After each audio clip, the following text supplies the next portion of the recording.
In this video, let us learn Python iterators. An iterator is an object that contains a countable number of values. An iterator is an object that can be iterated upon, meaning that you can traverse through all the values. Technically, in Python, an iterator is an object which implements the iterator protocol, which consists of methods underscore iter underscore and underscore next underscore. Iterator was iterable. Lists, tuples, dictionaries and sets are all iterable objects. They are iterable containers which you can get an iterator from. All these objects have the iter method which is used to get an iterator. For example, see here, return an iterator from a tuple and print each value.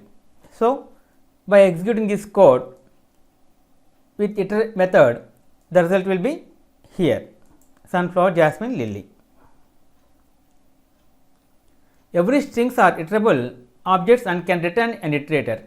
Strings are also iterable objects containing a sequence of characters.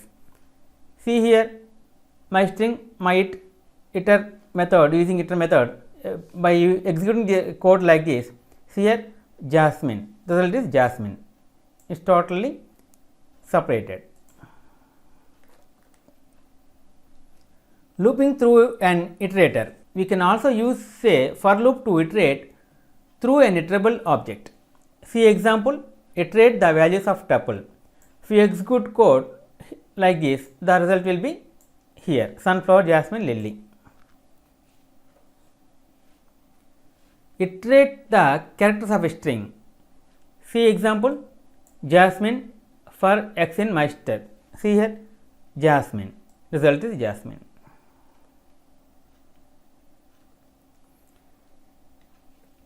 Create an iterator. To create an object class as an iterator, you have to implement the methods underscore iter underscore and underscore next underscore to your object. As you have learned in Python class objects chapter, all classes have a function called underscore init underscore, which allows you to do some initializing when the object is being created. The underscore iter underscore method acts similar. You can do operations, initializing, etc., but most always return the iterator object itself. The underscore next underscore method also allows you to do operations and must return the next item in the sequence. The for loop actually creates an iterator object and executes the next method for each loop. See example, create an iterator that returns numbers starting with 1 and each sequence will increase by 1, returning 1, 2, 3, 4, 5, etc. See the code and its the result.